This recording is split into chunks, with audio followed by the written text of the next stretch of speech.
Moin! Welcome back to the channel, everyone. Hope you are all doing great.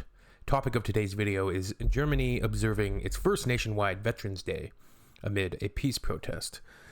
Veterans Day, I guess it turns out to be a mini controversy, at least with this protest that's happening.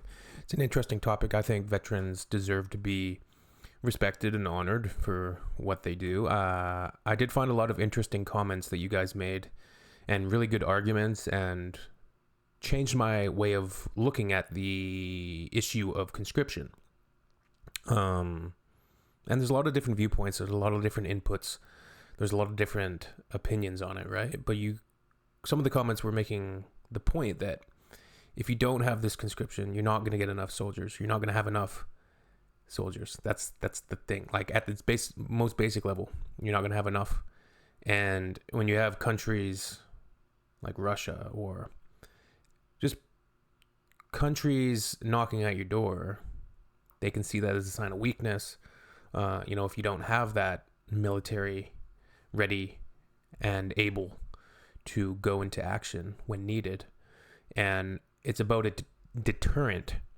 And the point that some of the comments made was, if you don't have conscription and we do end up going to war, not having conscription is going to increase the chances of these young men going to war being, conscripted into the army non-voluntarily, as opposed to, not having conscription. You're not going to have enough, and then you might need it one day, and then everybody gets sent in, and then you need to start, mobilizing.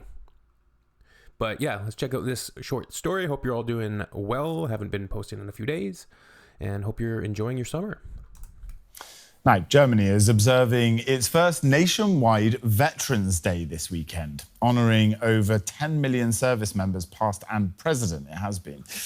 Well, leaders like Defence Minister Boris... Is it just me, or did it sound like he said past and president? Let's see if he did. Well, leaders like 10 million service members, past and present. It has been. Well, leaders like Defence Minister Boris Pistorius have praised the initiative as long overdue appreciation. Peace activists have called it militarism in its purest form. Away from the politics, the celebration is also about addressing the needs of veterans, especially those with lasting injuries or trauma. Yeah. It's not just about you. 47-year-old veteran Michael is paying tribute to his fallen comrades. He has served in Kosovo, Bosnia and Afghanistan. Here we've listed the names of those whom during our missions we laughed together, cried together, and fought together, but also died together. That makes it incredibly important and emotional. Unglaublich wichtig und unglaublich emotional.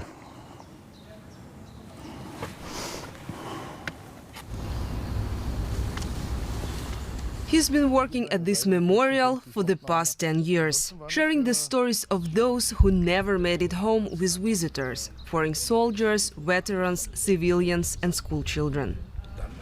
Germany has about 10 million veterans. This applies to any soldier who served honorably in the German armed forces, is currently in active service or was discharged without loss of rank.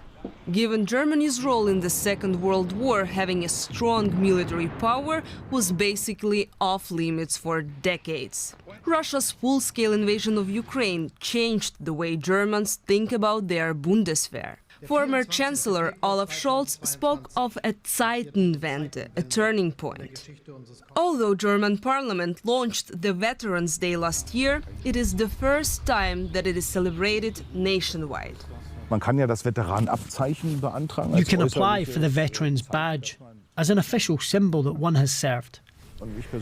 And I personally wish that more people would wear it, because it shouldn't be a disgrace to raise your hand and say, yes, I served my country, I gave something back. Yeah, I agree with him. Germany, there's a lot of baggage that goes along with it. They just brought up the Second World War, but they brought it forward and spoke about the perception that people have, especially with the developments in Ukraine, with Russia launching that invasion. And, you know, in Canada, we have Remembrance Day of Veterans Day. And we all wear poppies. And I don't know, you guys might be familiar with that, you might not, but we wear red poppy pins on our chests to honor veterans, both the living veterans and ones that gave their lives, sacrificed their lives, and the ones that have, it's just to bring awareness, bring a respect, a gratitude for the things that they do. You know, Australia has Anzac Day. A lot of countries around the world, they have Veterans Days. I think they are important. Und sagt, ja, ich habe mein Land gedient. Ich habe mein Land etwas zurückgegeben. What gave Michael strength was his family. I'm grateful that my husband is still alive and that we still have each other. I was very lonely because I couldn't turn to anyone else with my fears and what we experienced during that time. Many people can't understand it, and they have no interest in asking questions. So I felt very much abandoned. In a country where pride in military service often came with discomfort or even shame, the introduction of Veterans Day marks a significant shift. Our correspondent Bernd Rieger was at the main event here in Berlin. Many institutions are here present at the Bundestag that take care of veterans' needs. There's a bikers club for veterans. There are several institutions that take care of health issues and financial aid. And there are, of course, doctors that deal with post-traumatic stress syndrome. Compared to the number of veterans, 10 million, the number of people that actually died in combat is relatively low, 120 in the last years. Most of them in Afghanistan. 200 were severely injured and 1,500 are suffering from psychological issues. The Bundeswehr, the army in Germany, tries to present itself as a caretaking organization because it is in dire need of personnel. 60,000 soldiers are missing, and there's even a discussion about reinventing, re-establishing the draft in Germany. So this is an effort. So that's what I spoke about at the beginning there. It's kind of tied into this whole thing.